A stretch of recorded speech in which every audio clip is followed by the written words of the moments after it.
I'm ready when you're ready. You give me the cue. Yes, Maharaj. You can start the kirtan and I can begin. yes, ma'am. Oh, okay.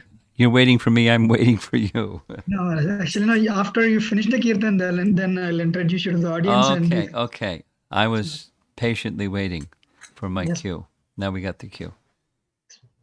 Jaya Radha Madhava Kunjabi Hari Radha Madhava Kunjabi Jaya Radha Madhava Kunjabi Hari Jaya Radha Madhava Kunjabi Hari Gopijana Bhalabha Girivardhari Gopijana Bhalabha Girivardhari Gopijana Bhalabha Girivardhari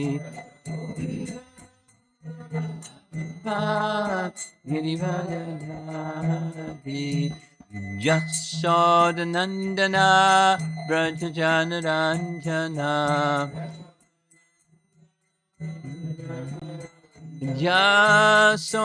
Jasodanandana Brajajanaranjana Jamuna Tiravana Jadi Tiravana Jamuna Tiravana Jadi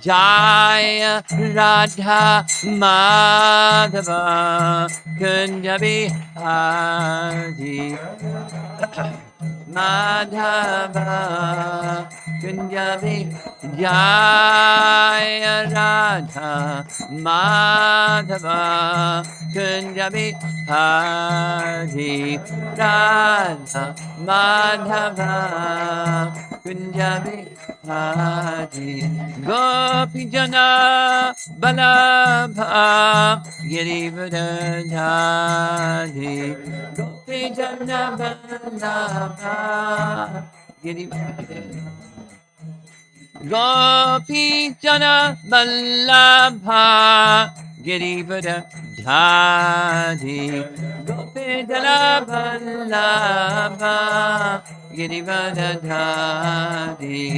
Jasodanandana Brajajanaranjana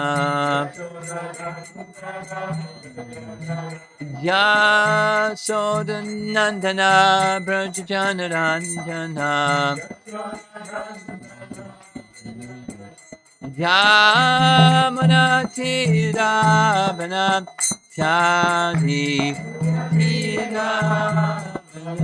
Jamana Tiravana Chadi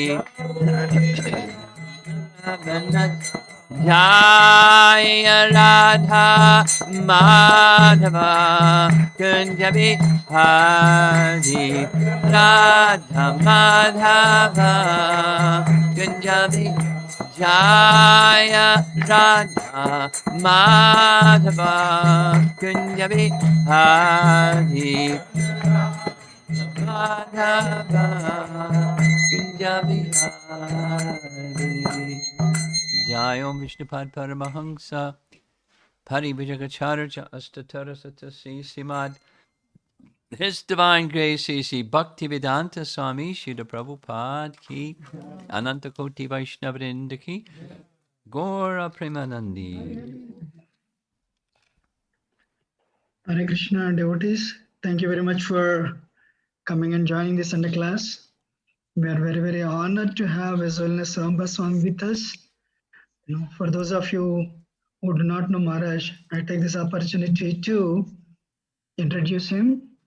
So, His Holiness Ramba Swami Maharaj met Srila Prabhupada in 1969, and actually shortly after being accepted to medical school, Maharaj joined ISKCON He decided that by dedicating himself to spiritual life, he felt he would be more useful to the society actually. Maharaj received initiation from Srila Prabhupada in 1971 and actually he accepted the renounced order of sannyas in 1983. In the late 1970s and early 80s, His Holiness Ram Swami Maharaj served ISKCON as an associate editor of public affairs, and as a spokesman, 1970 to 76 as a spokesman, and as a New York ISKCON temple president. Since 1978, Ram Swami has traveled worldwide presenting this Gaudiya Vaishnava philosophy. Since 1986, Ram Swami has served as an ISKCON Diksha Guru. He is one of the very famous initiating gurus of ISKCON. And in 1992, Maharaj was appointed as governing body commissioner GBC for New York and New Jersey. And in 1994, he accepted the same responsibility for Midwestern USA. Currently, he's based in New York, and Maharaj travels all over the world, especially India and Asia, China. Actually, he travels all over the world, spreading this message of bhakti and spreading the message of bhakti. And he has been coming to Michigan, I think, since late 80s. And we are very, very fortunate to have Maharaj, as a speaker today. Maharaj, very grateful, Maharaj. Sadhu Sangha, Sadhu Sangha, Sadhu Sangha hoy. Lavamatra Sadhu Sangha Sarvasiddhi hoy. If we have the 1/11th of a second of association of a, pure devotee, exalted devotee, then, we attain the perfection of our life, actually, So, Prasangam Majaram Pasam Atmano Kavya with the Seva Sadhu Sukrita Mokshadvaram Apavratam. We are stuck in the cycle of birth and death because of attachment. If we keep the same attachment to a sadhu, then what happens? The doors for liberation, Sayeva Sadhu Sukrita Mokshadvaram Apavratam, the doors for liberation, they are open. So, if you understand how fortunate we are to have the association of Maharaj, you will definitely pay full attention to listen this class. Thank you, Maharaj. Very grateful. Please. I think this topic that we'll be discussing today has its relevance for everybody of any age of mankind, of any age in society, of any culture, any background, any language. Difficult times confront everyone. Our current situation, pandemic, etc. situation, amplifies for everyone the difficult times that we're passing through. And it's sometimes difficult to maintain a sense of gratitude. Sometimes emotions go in a different direction than gratitude. So I'm sure you all have your story to tell, or you have those who are near and dear to you who are passing through some difficult times.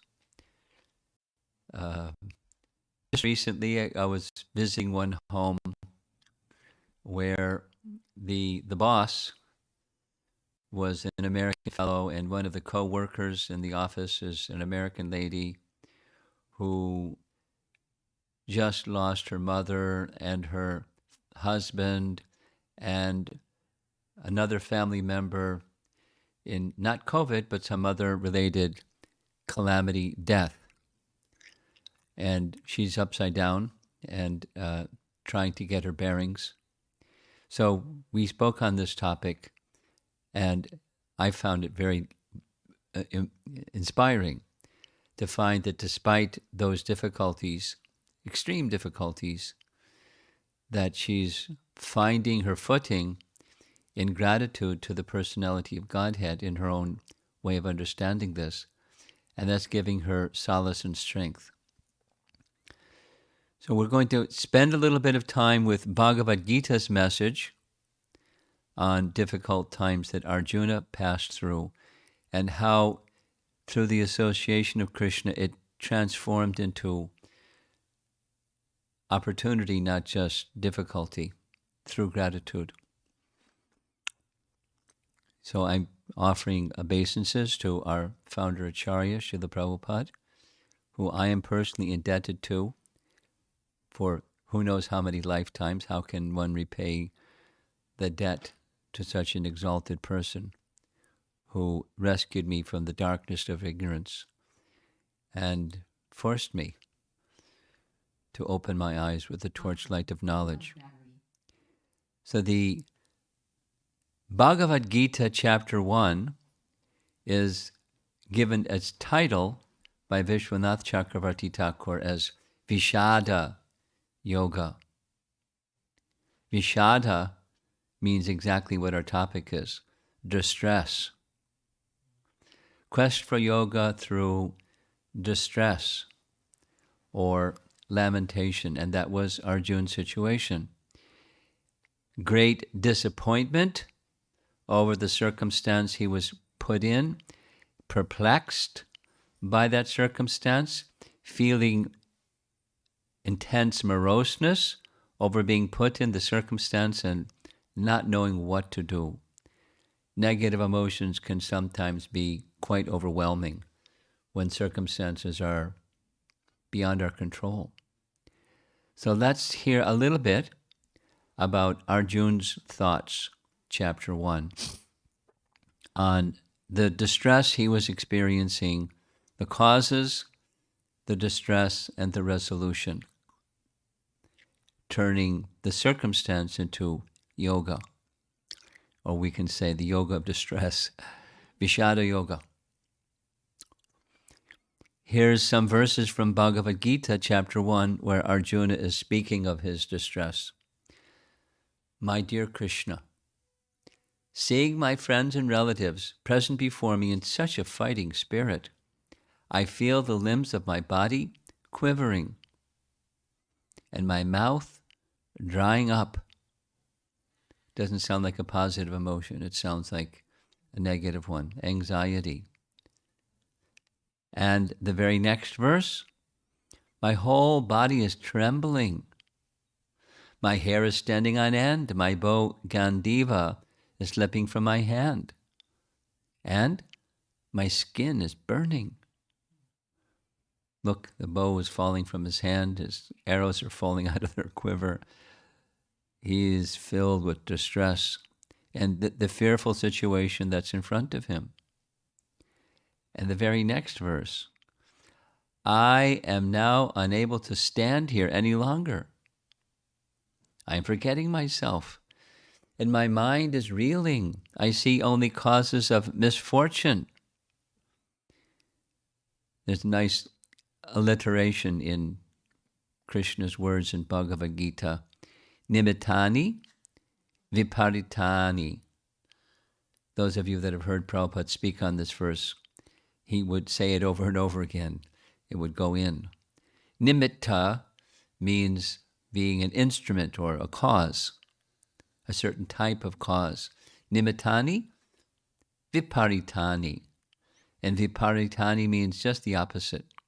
That which is meant to bring fortune is the cause, nimittani, of misfortune. And anywhere he looked, he saw viparitani, the opposite of what he wanted. Frustration in expectations. You want happiness, and wait a while, and here comes the opposite. The misfortune, the unhappiness, the distress. Later, the same chapter, better for me if the sons of Dhritarashtra, weapons in hand, were to kill me unarmed and unresisting on the battlefield. He's a hero. He doesn't back down from anything. And here he is in this hopeless condition. Basically, I give up. It's not a good mood. Prabhupada writes in this connection, in the second chapter of Bhagavad Gita, the perplexities of life are like a blazing fire, a blazing forest fire, which is not set by anyone. The miseries of life similarly appear without our asking for them. I don't know if any of you have been around a forest fire. It's really intense. I had the experience once. I'll just share. Nice anecdotal. I grew up in upstate New York. I'm not unfamiliar with snow like we've been seeing here in Detroit lately. And in the fall season, for those that lived in upstate New York, it was one of the joyous seasons on the fall season to go driving in the Adirondack Mountains in the upstate New York and see the fantastic display of Mother Nature's color changing of the leaves of all the trees. It was spectacular. It wasn't just like photographic, it was breathtaking. So our family one day was going for a ride and weaving through the mountains of the Adirondack Mountains in upstate New York. And as we were going forward, it was fall, but we felt from a distance this intense heat. And it got hotter and hotter and hotter. We didn't know what was going on. It was, late afternoon, mid-afternoon, late afternoon. And we got to a certain place and it was miles away.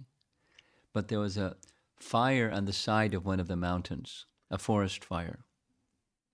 And the flames were shooting in the sky.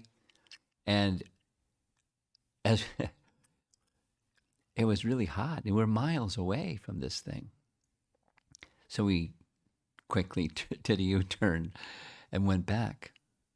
But forest fires are very, very, very, very, very fearful. But we lost the Zoom call. I'm just trying to reconnect.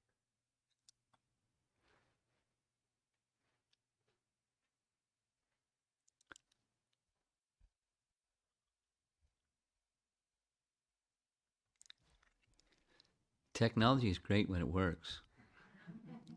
It's really frustrating when it doesn't.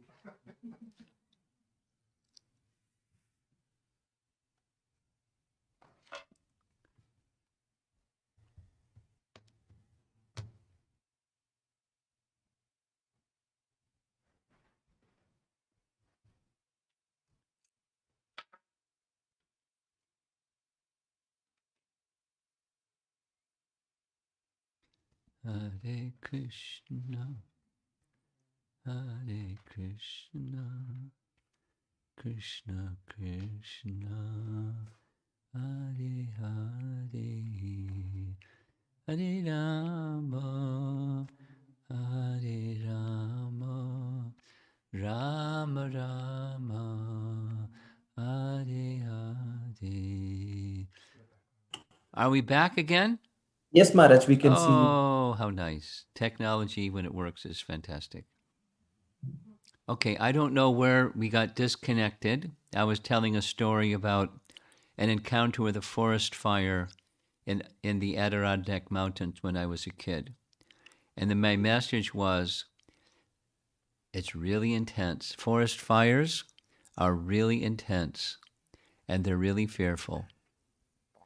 And as Prabhupada is saying here on this purport for Bhagavad Gita chapter 2, is no apparent reason, not like somebody went off and set up a forest fire to scare and kill and so forth. It just happens. However it happens, it happens. And life is like that. There's great difficulties, perplexities of life. And the perplexities have a tendency of bringing negative emotion, not joy. So Bhagavad Gita is presenting us, chapter 1, Vishada Yoga, of Arjun's confronting such a situation. Now, we probably will not have the kind of demand on our life that Arjun was experiencing. We'll have our own, to our own scale and capacity to deal with. But it's not uncommon. Something intense, something beyond our control, something we don't know what to do. Perplexities of life. So from Bhagavad Gita, we're going to hear, as we go further in Bhagavad Gita, how this negative emotional state is a possibility, at least, a beginning for higher consciousness. Now, we can read Bhagavad Gita and understand its message, and if we don't apply the message of Bhagavad Gita, we'll be stuck in this space where we don't know whether to turn left or right with a perplexing situation. Inside, besides not knowing left or right, we feel torn and conflicted. We all know what that feeling is. We know what that space is. Now, what is the teaching? What are we to do? One of the verses that I have been liking very much of late is the verse that Ramananda Roy suggested to Lord Chaitanya as the goal of life and the means to achieve it, and Lord Chaitanya accepted. That's 10.14.3 for those of you that want to look up the verse later. But it speaks of Namanta Eva. Jnane Prayasa Udapasya Namanta Eva. Namanta Eva. Eva means certainly, like emphasis. And Namanta, offering obeisances. Offering obeisances to, specifically, the verse speaks of, topics about Krishna that are coming from perfected souls, because dedication to sthanes to takshutikatam tanavan manobir, tanu van manobir, dedication of body, mind, and words to these topics. Dedicate your life to these topics of Krishna, and offering obeisances to the topics in relation to Krishna, which are not different than Krishna, one can cross beyond the ocean of material difficulties. It sounds very nice, and it's true. Not just it sounds nice, it's true. However, we all have the experience, through passage of time, we're enthused with something in devotional life, and over time, there's a dwindling of that enthusiasm. We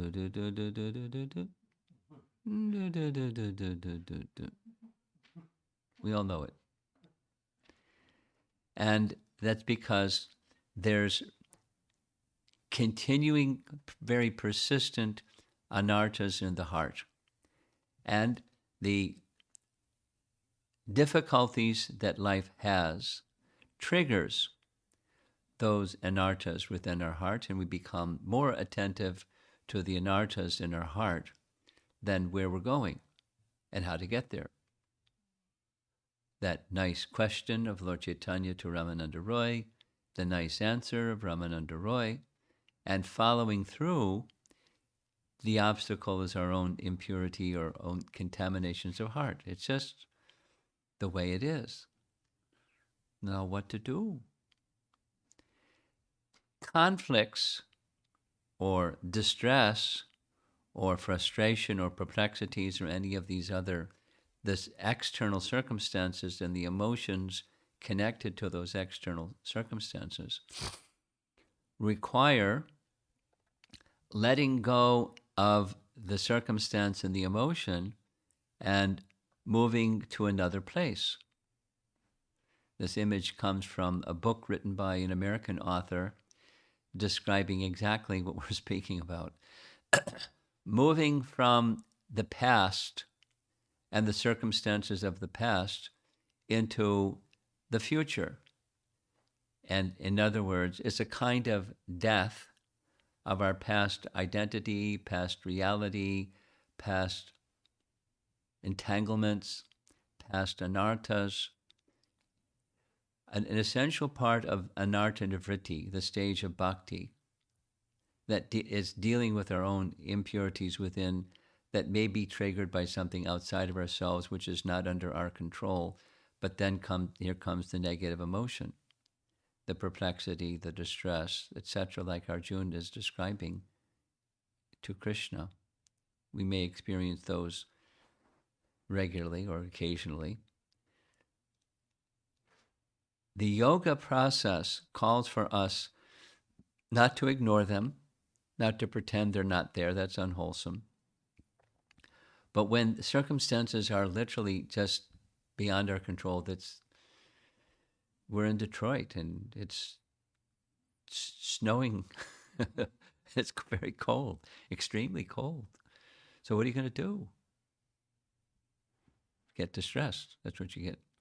Or you can see the situation, whatever the situation is that's causing distress, be accepting of the situation and even the emotion connected to the situation, and look towards where you want to go. Now, this little message I just shared is standard teaching in the category of stress management. Now, from time to time, I've been called upon to speak about stress management. Guess why? People are stressed. It's the same as the topic for this Sunday program. Gratitude during difficult times. Distress, the emotion connected to the difficult time, is just part of life in this world. And we want to go to the transcendental realm. So we deal in a responsible and proper, to our capacity way with the circumstance, but don't become fixated on the circumstance. We become absorbed in where you want to go. And our teaching is the absorption is taking shelter of the lotus feet of Krishna and never let go. And that brings about a transformation from where we were to where we want to go. I like this image. It's a caterpillar, a guy with a whole bunch of legs moving along a twig. And as we find from a purport in Bhagavad Gita, a caterpillar can become transformed into a butterfly. And the way that Prabhupada describes it is, there's a mentality. The caterpillar is crawling along the branch here, and he sees bugs and flies and other things flying around, birds, and he wants to fly too. So as the mind, think of the mind of a caterpillar wanting to fly, by nature's arrangement, the caterpillar makes his own little cocoon, and emerging from the cocoon comes this very colorful, beautiful butterfly, and he can fly. Like that, where the mind goes has a lot to do with where you're going to go. And if you want to have transformation, or if you want to have freedom, or if you want to distance yourself from the negative emotion, the distress itself, you may not be able to deal with the circumstance, but you can certainly deal with the negative emotion itself and bring about transformation to a higher state of consciousness. This is the yoga process, controlling the mind and senses and directing the mind and senses to this higher consciousness place, or we'll call it the Bhakti Yoga goal, being connected with Krishna. An image that I've grown to like is this one here.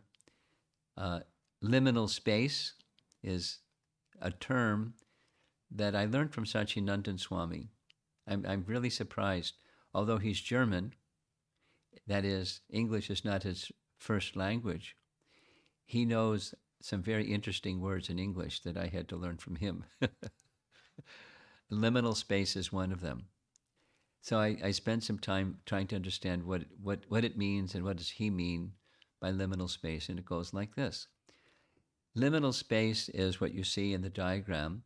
There's where you are and where you want to be. In sociology terms, they use this all the time in terms of self-improvement and, self-realization, self-actualization, and self-help, and all those kind of literatures. It's where you are and where you want to be, and there's a big gap in between.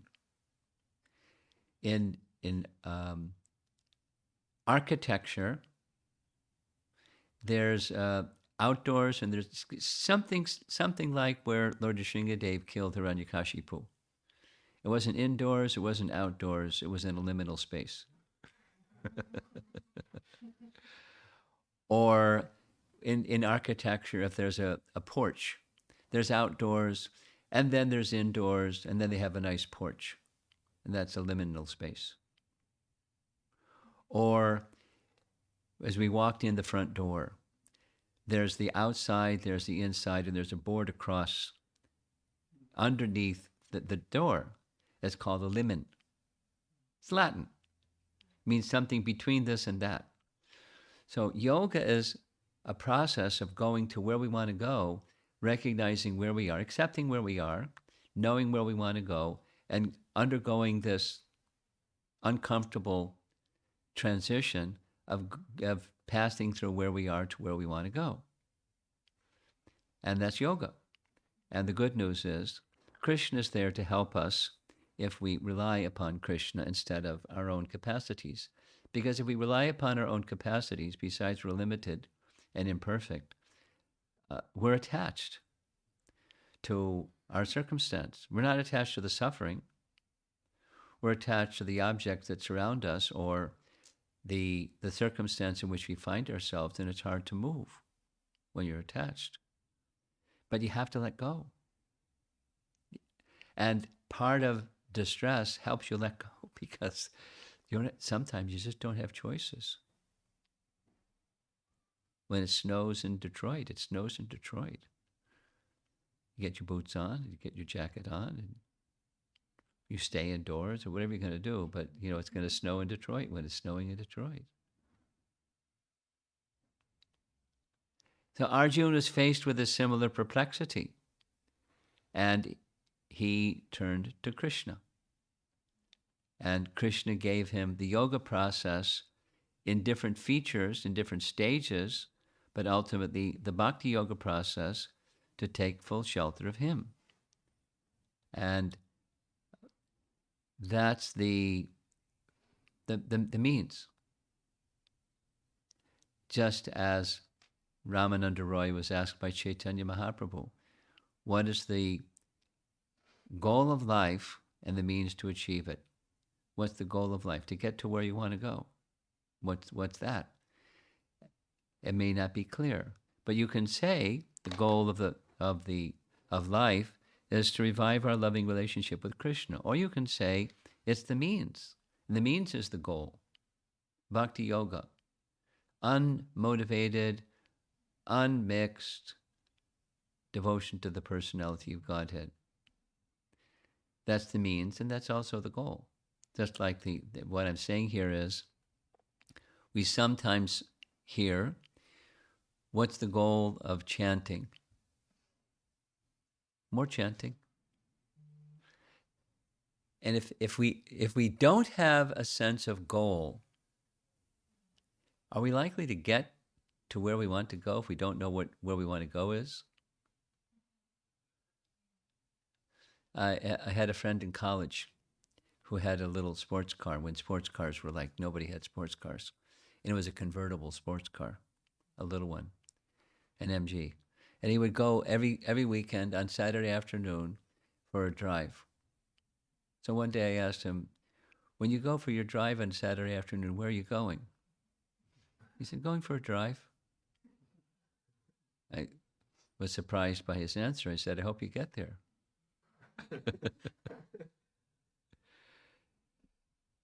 Row, row, row your boat gently down the stream.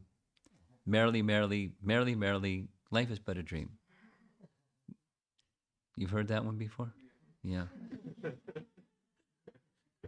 That's people that don't have a goal in life. It's just, experience things and there's distress, and you just accept the distress, and que sera, sera, whatever will be, and that's just the way it is, and that's it. Birth, death, disease, old age, we just accept that that's it. That's not the yoga. The yoga system teaches us there is a goal, and we need teachers and teachings and processes to help us know what the goal is and reach the goal. But yoga is to know what the goal is and to reach the goal that's beyond those distressful circumstances. So now back to the gratitude topic. Well, especially for those who are fortunate enough to have had the association of a pure devotee for all of us. There isn't somebody listening to this topic that hasn't had some association with Prabhupada through his writings. Like that's how I began, just through his writings. There was a brief encounter to start me on the path, but I had already begun the path of bhakti even before I got my Bhagavad Gita. Excuse me, even before I met Prabhupada, and it was from reading his Bhagavad Gita. So we have that association, and those that are faithful followers of Srila Prabhupada and take shelter, that cling to his lotus feet of Krishna, means to cling to the lotus feet of those who are dear to Krishna. And we can count the ways.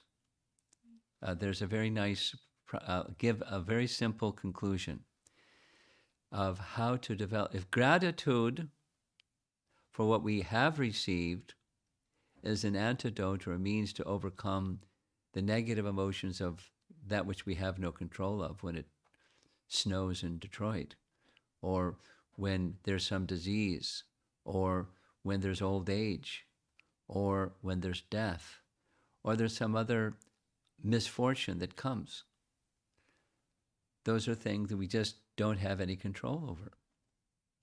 I know somebody who's aging, and their doctor has said, you have such and such disease, and it's in the final stages of such and such disease. Prepare yourself. They're not like spooking them or scaring them, but they were not surprised. So now what are you going to do? It's distressful. If you're attached to the temporary, going, soon gone. How do you prepare yourself? What is there to be grateful for? Well, the means to cross over the ocean of birth and death, the means of crossing over the ocean of all that is a temporary and attachments to that which is temporary. And while you're letting go of attachment to the temporary, you don't throw it away. You, to your capacity, you use the temporary in service to the Supreme Eternal. That's the Yukta Vairagya principle. So we have these teachings, we need to apply them, and we need to keep good association to help us continue to be grateful for what we have. And I want to explain a little process of cultivating gratitude, because gratitude is the seed of love. When there's gratitude in the heart towards that what one has received, and Krishna is the giver of all those things ultimately, then love for Krishna becomes open. That door is open. So cultivation of gratitude, very simple process. 1, 2, 3, 4. 1, create a gratitude journal. Those that do this know what I'm speaking about. But something that you do, let's say at some part of the day, maybe towards the end of the day, not when you're totally wiped out, fatigued, but you go into reflective space and consider within your heart what it is that you have received in your life, maybe during that day, or some element that has been gifted to you from the source of all things, that you're feeling gratitude towards or grateful, and write it down. And close the book and enter into the mood of gratitude for that which you have received. And you do that again, and do it again, and do it again. And guess what? Gratitude becomes an essential element within your heart. Number 2, those who are the instruments of giving something that you're feeling grateful for, express it to them, your sense of gratitude to them. 3, try to do something, perhaps that they don't even know that you're trying to do that something, but do something for that person, ultimately the Supreme Person, without the interest of getting some recognition for doing something, just because you're doing something for them. Let's just say, for example, um, you you clean your room, or you clean the house, or you do something that you do every day. You brush your teeth. Something you do every day. And while you're doing that something, you contemplate the gratitude for that something that you have been given, the breath of life, that knowledge of transcendence, or something, and you do that something. Let's say you make an offering of the food that you've prepared, and you're making an offering to Krishna, and add the ingredient of the gratitude to Krishna for the bounty that you have, the sustenance that you have, and consciously enter into that mood. You do something as an expression of gratitude to that source. And a fourth is those persons who you feel gratitude towards. Assist them in what's important to them. This is a loving dealing or a loving exchange. Like our founder Acharya, I'm just reading today in a conversations with Prabhupada. Real bhakti includes being part of Chaitanya Mahaprabhu's mission, not just going to a secluded place and being peaceful, but extending the mercy of Chaitanya Mahaprabhu to others. That's the position of real peacefulness. Although by doing that, you're inviting discomfort or austerity or something, perhaps somebody is disapproving or something. But the higher principle, this liminal space principle, or going from where we were to where we want to go principle, it's accepting the interest of the personality of Godhead, who has gifted us with something very wonderful, and with gratitude, we want to extend that on Krishna's behalf or Chaitanya Mahaprabhu's behalf to others. The heart then becomes filled with gratitude. The quality and capacity of spiritual loving exchange grows, and that carries one to the other side of the distress that's arising from circumstances that are out of your control anyways. So there's some thoughts on this topic. We'll go back to the first slide, gratitude during difficult times. So just some sharing, and we'll now see if there's some opportunity others would like to add to this topic, make your own points, or ask questions, or whatever you'd like. It's discussion time.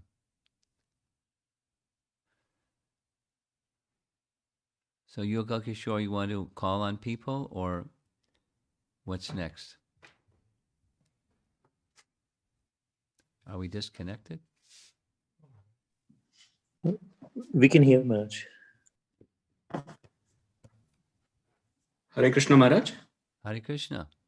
Maharaj, please accept my humble obeisances. All glories to Srila Prabhupada. Thank you so much, Maharaj. It is a very inspiring talk. I really loved the liminal space, Maharaj. It's the first time I'm hearing that. It's quite exciting. And also the 4 points you mentioned about the gratitude, Maharaj. Yeah. It's really very nice. I need some clarification on the third point, Maharaj, which you mentioned. Sure. The point is, we need to do something for those persons without aiming for or without looking for some recognition. Is that right, Maharaj, if I understood correctly? Yes, that you understood correctly. Yes, Maharaj. Maharaj, on the other side, we say we have to chant in such a way that we seek attention of Krishna. We cry out the holy names. So how do we reconcile both of this, Maharaj? Because we want attention of Krishna. We want attention of spiritual master in one sense by our service. And how do we get this, Maharaj? I'm trying to understand the nature of your question.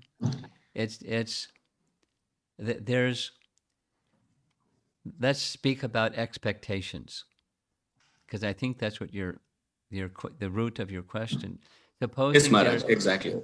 Supposing there's a spiritual expectation, it's not that you get a dagger and stab spiritual expectations until they're dead.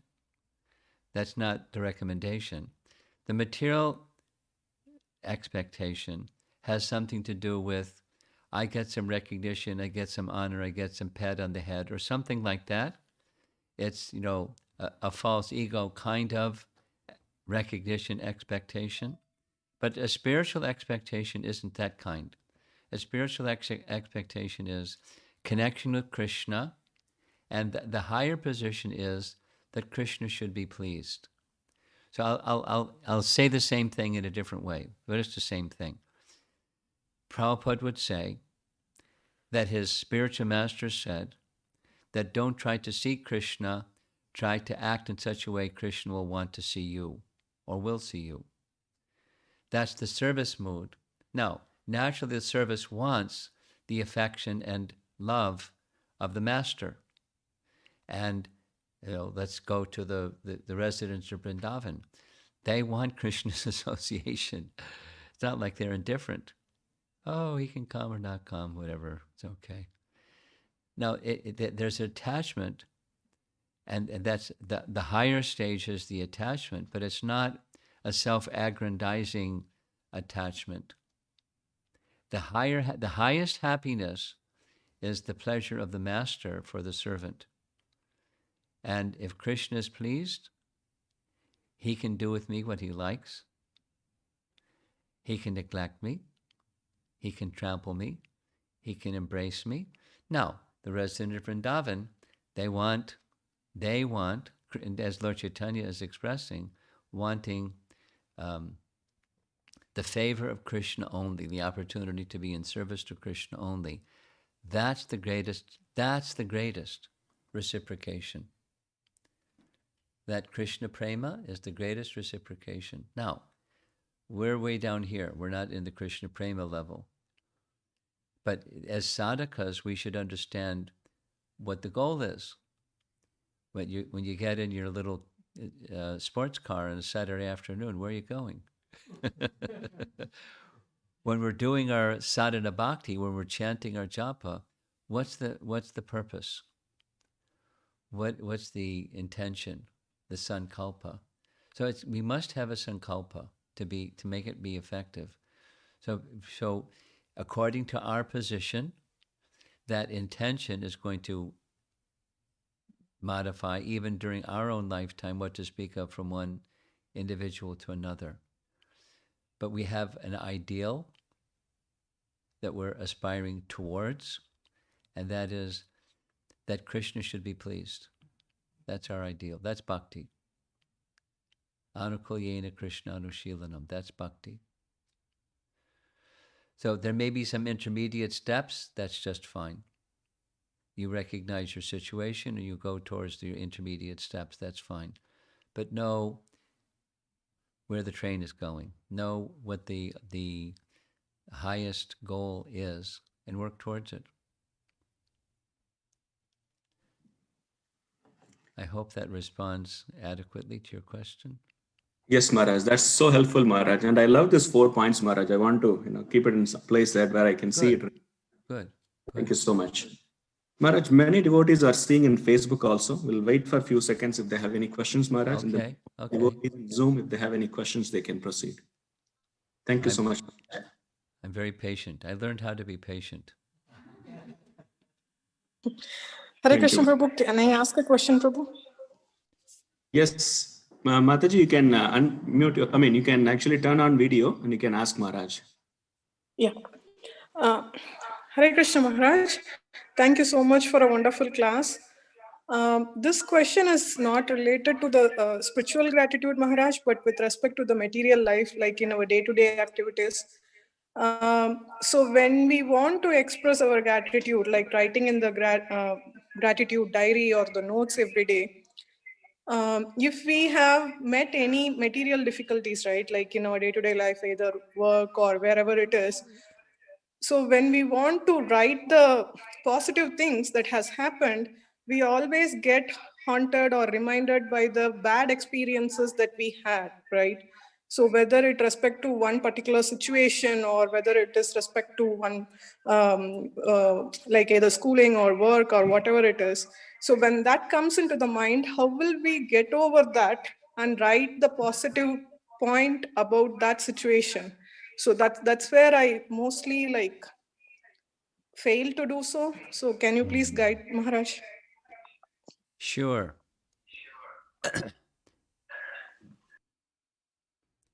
Which is stronger, light or darkness? Light, Maharaj. Okay. When you're in a dark space, turn on the light. And then you'll have a better understanding of how to deal with what's in front of you that's a cause of a difficulty. So supposing you do it the other way, you leave the light out and you try to deal with the darkness.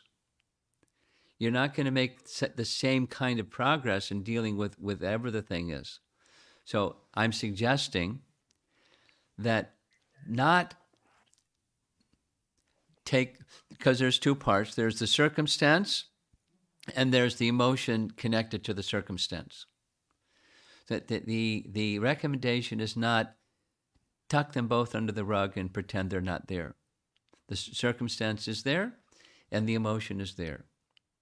And so now, in the mood of acceptance, the circumstance is there, the emotion about the related to, triggered by the circumstance is there.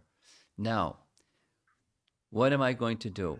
And you'll get much better indication of what am I going to do if you're facing the light than if you're facing the darkness. So turn towards the light. This is yoga. This is a key to the liminal space metaphor. Turn towards the light. You're putting on hold or putting in a parking lot, so to speak, the circumstance and the negative emotion connected with the circumstance. And you're turning to who you are and the purpose of your life and where you want to go. Because it's really easy to get absorbed, as you described, in the circumstance or the negative emotion connected to the circumstance. That's the lower mode of nature. The mode of goodness will take you to light. And when you're connected to the light, you can look back upon the circumstance and the negative emotion and be in a much better position to deal with it. Now, we're attached. So it's not easy to do that because we're attached. We're not in the higher mode, we're in the lower mode. And so we stay in the lower mode and spin our wheels and don't go anywhere. And the circumstance doesn't change. The emotion gets bigger and it consumes us. It's like the perplexities of life, like that expression, and you saw the image. It's like a forest fire. It'll just consume everything that you put in front of it. It doesn't. So there's another option. My advice to you and to others is don't deny that it exists, the negative, the circumstance or the emotion. You just pause, go into a mode of goodness space, and you turn your attention to Krishna and the best way to address yourself to the circumstance, not controlled by the emotion. You practice and go to the light, and you'll understand how it works. And the more you do it, just by practice, by the cultivation, the bhakti cultivation, abhyasa yoga yuktena cetasa nanyagamino, the more you do like that, the more you'll find. Let's think of a pyramid. And the pyramid, the mode of goodness is at the top. There's much less than the mode of ignorance that's at the bottom. And the mode of passion is somewhere in the middle, churning everything. So go to the mode of goodness, and then you'll be in a perspective, you'll have a perspective to understand better the circumstance and how to deal with it. And then you can direct that energy, that emotion, towards the solution, not towards the reacting to the circumstance and getting consumed by the negative emotion. It's the cultivation. You know from Nectar Devotion Introduction, Prabhupada's words are, Bhakti is a sort of cultivation. And what that in Sanskrit is anukulyena krishnanushilanam. Bhakti is a sort of cultivation. So turn your attention to pleasing Krishna. That's bhakti. Turn your attention to pleasing Krishna, and that negative emotion shrinks. The circumstance stays what it is, and you'll be in a better position, Krishna conscious-wise, to understand how to deal with the circumstance. And your emotional level is redirected towards the solution, not towards the problem. Easier said than done, right? But that's the process. Thank you so much, Maharaj. Like, this I have never thought of or heard of, because as you said, as in an emotional state, we don't even get that clarity to do what it is, right? So this question has been hankering in my mind for a long time, and I'm very glad to get that answer from you, Maharaj. Thank you so much. Thanks for asking the question, because it's shared by a lot of people. Thank you, Maharaj. Thank you.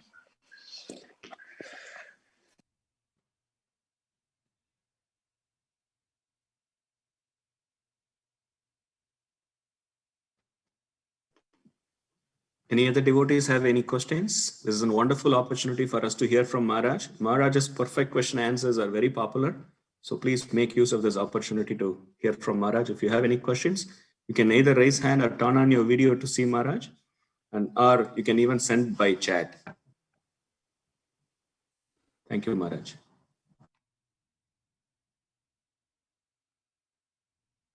If there's nothing, we have our own little online questions, and we have people in the room. Should we go to people in the room? Yes, Maharaj. Please, Maharaj. Okay. Anybody in the room would like to contribute? I see one hand already.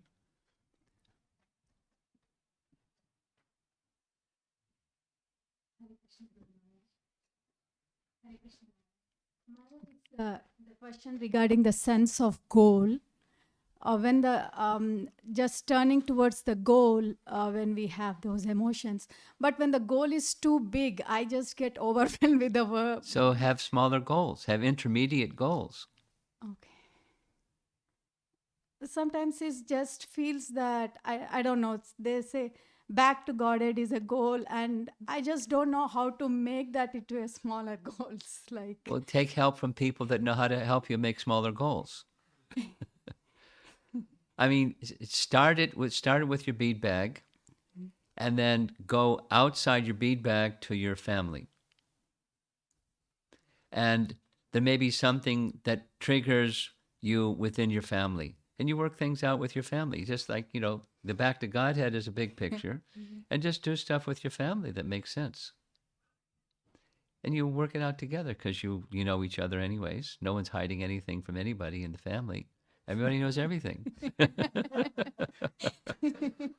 So, then you have little goals that are aligned with the goal. So I'm going to do, those of you that like visual images will probably appreciate the visual image. Picture, I'm going to use my hands for you, those of you who can see. Here's an iceberg.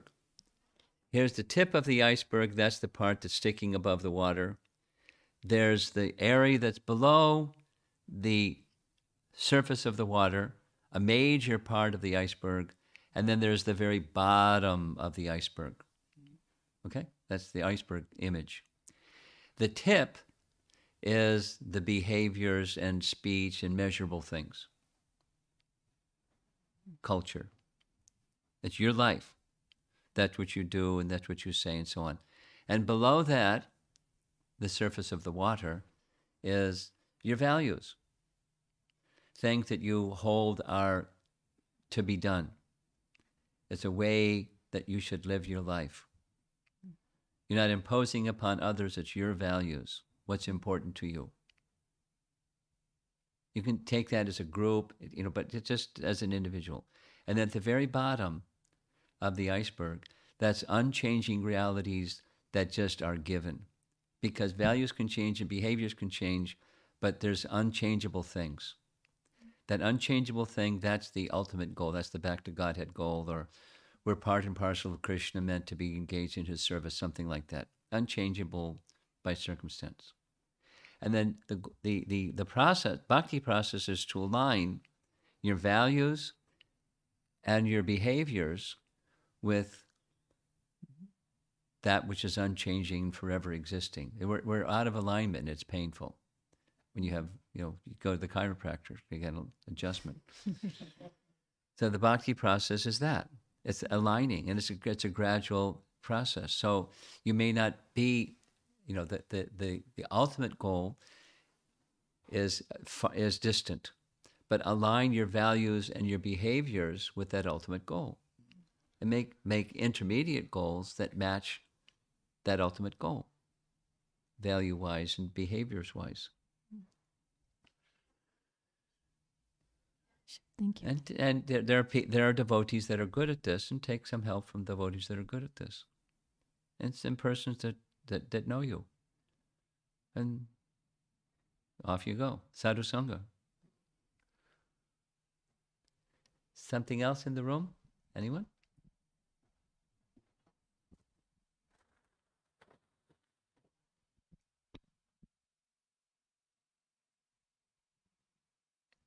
Hare Krishna, Maharaj.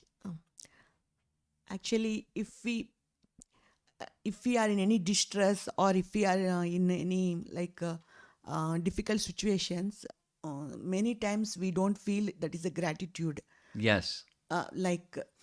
Sometimes we, even in our mind, why Krishna gave this problem Yes. to me, why, how that situation, how to feel gratitude. Like if any difficult situations or any distress things happens, so that time mostly we think we think Krishna, why Krishna gave this problem to me, why Krishna, but we, after some time, if we go through that distress for some days, we feel gratitude, but that point we don't feel gratitude. Okay, I got the question. Let's go back to the emotion pyramid. And at the bottom is like lots of mode of ignorance, emotion. And that when that negative mode of ignorance, emotion, grabs a hold, it's hard to move from there. But so bhakti is a sort of cultivation. And so a very simple practice to cultivate mode of goodness is, this is stress management 101. Here it goes like this. Life throws rocks at you, and it hurts.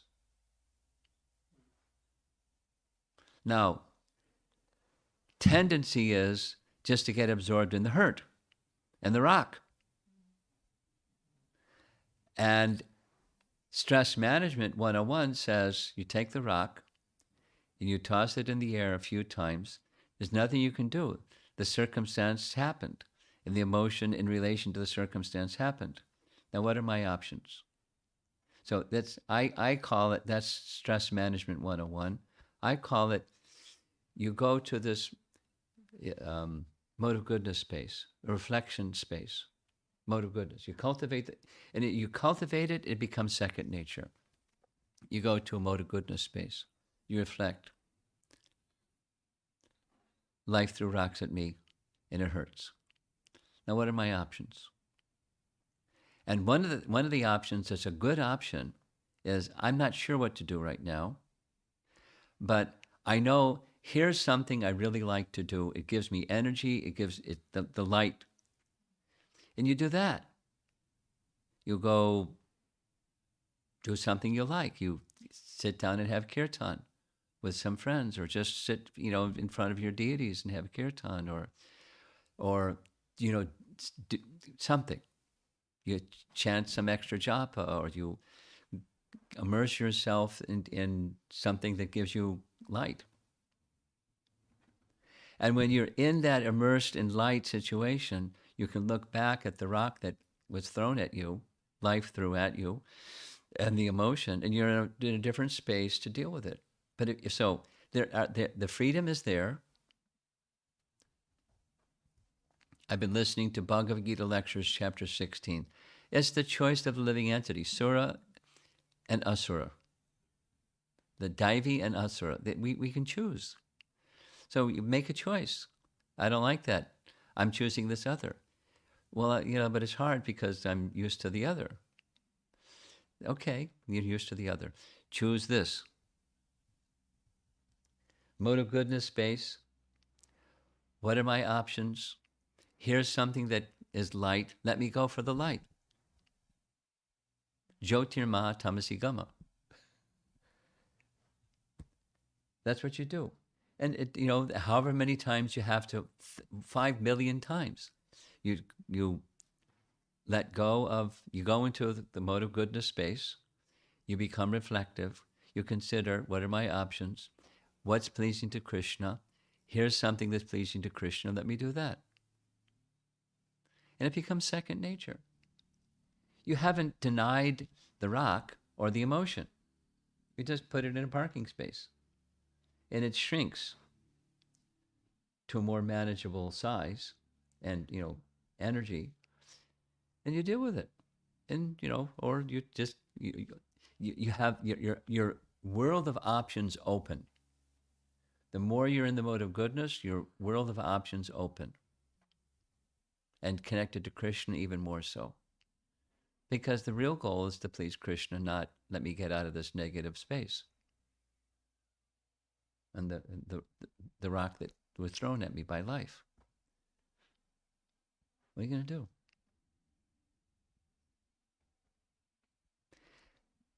What to speak of at the time of death? There are persons at the time of death, they're devotees. At the time of death, they're as peaceful that it's just astounding to the people around them. How is that possible? It's a life of cultivation of what we just described. Life through rocks at me. I've got cancer. It's very painful. I remember visiting Bhaktitirtha Swami. And he's got this big lump on his neck. And I forget, Krishna. The devotee who is assisting him, Vrajalila's husband's name is Ekavir, right? Ekavir was massaging, big lump. He said, move your hand. It was a big lump. It means it's painful. And he was just describing his life. He said, what I do when I meet with people is he's just in the mood of service to others. Enormous pain. And he's, the days and the minutes are limited. He's in the mood of service and describing what he felt would be appropriate for me to hear, given my nature and my service. And at the end, he turned to Radhanath Maharaj and said, it doesn't get better than this.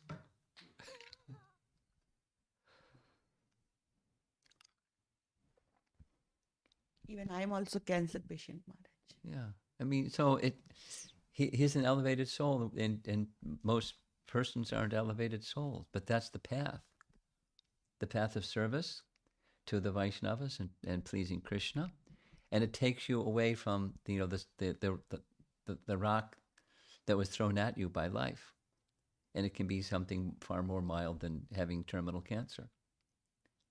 But whatever it is, life threw rocks at you and it hurts.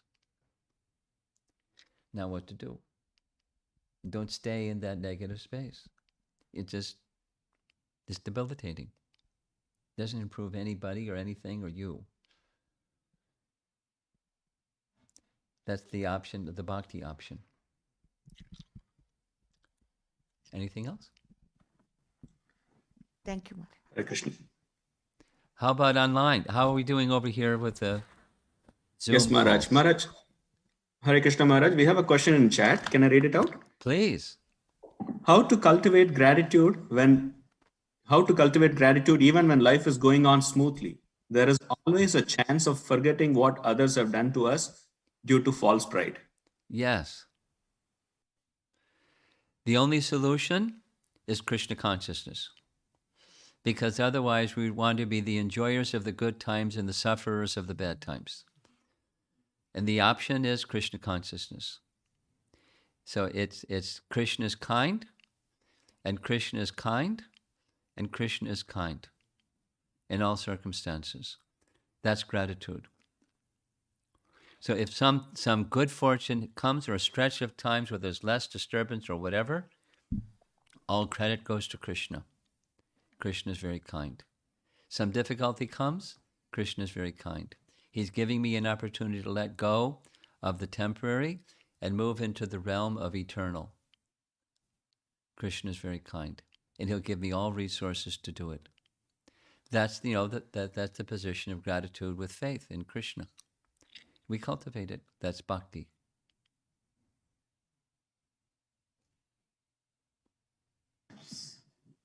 Thank you, Maharaj.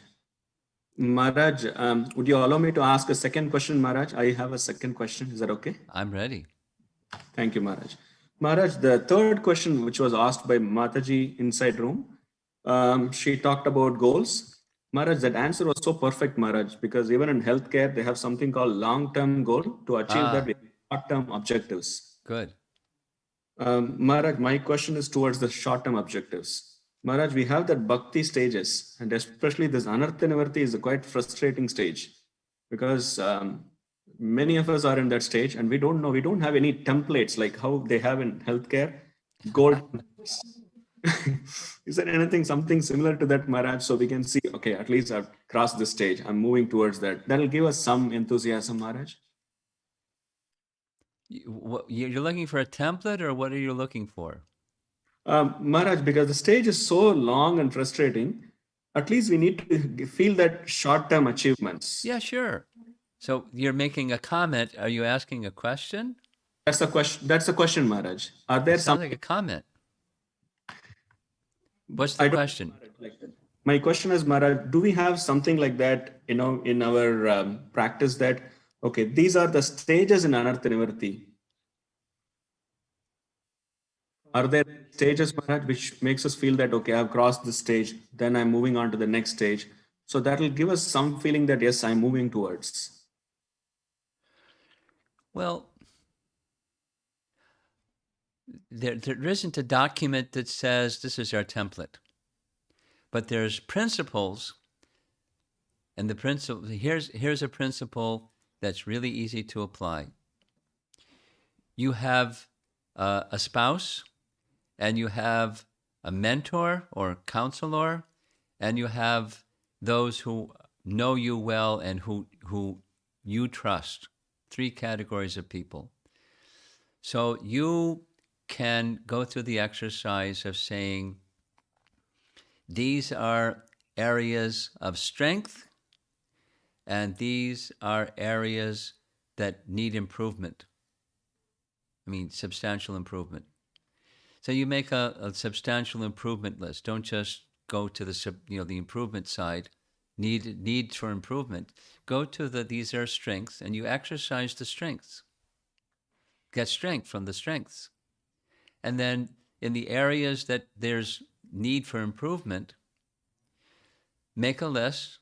Don't exhaust yourself making too long of a list. Making a list of, let's say, 10 areas of improvement. And with those that are close to you, you identify, here's a doable one. Out of this list, the low-hanging fruit might be this. And let me take the opportunity for my own effort and with the feedback or accountability of others who are close to me to help me keep track of making improvement in this category of the 10.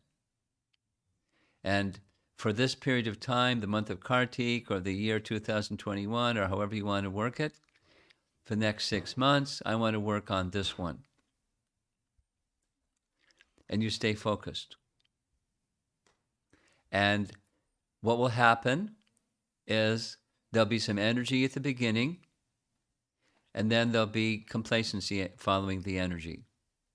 That's kind of standard, unless you're like an exceptional personality. Just probably the same in healthcare. You know, people are really good when they're, you know, they're down and out and their health gets a little better and they become, you know, business as usual again and not so attentive. So with accountability to others, you work on something. Now, Bhaktivinoda Thakur writes in Amnaya Sutra that he calls it, the heading of this little subset, the sutra, is overcoming bad habits.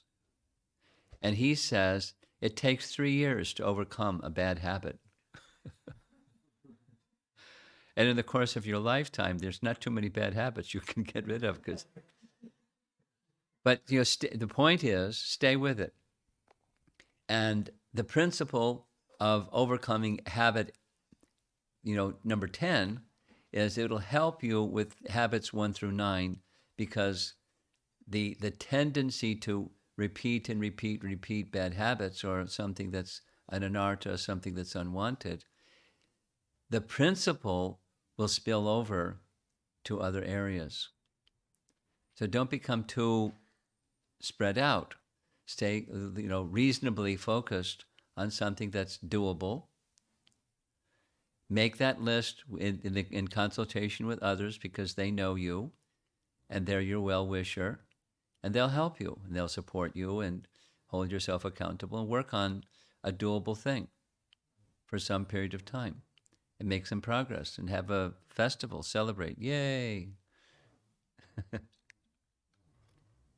Okay? Yes, Maharaj. Thank you so much, Maharaj. That's very helpful. Maharaj, these are the questions we have on online, Maharaj. Okay. So, well, to see if there's one more question in the room, and then we're going to call it a day.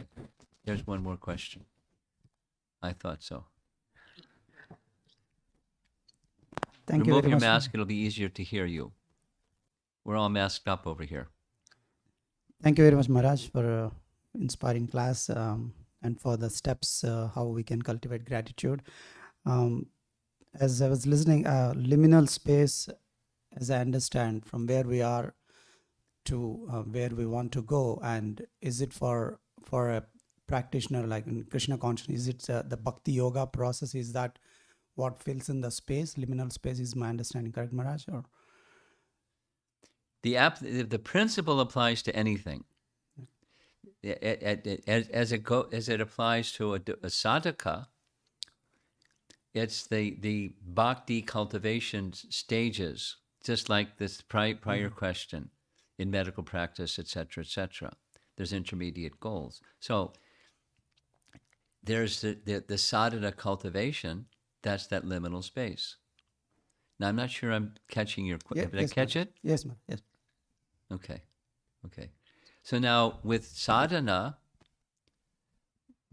we need to have long-term goals, ultimate goals. Go back to Godhead, right? That's a big one.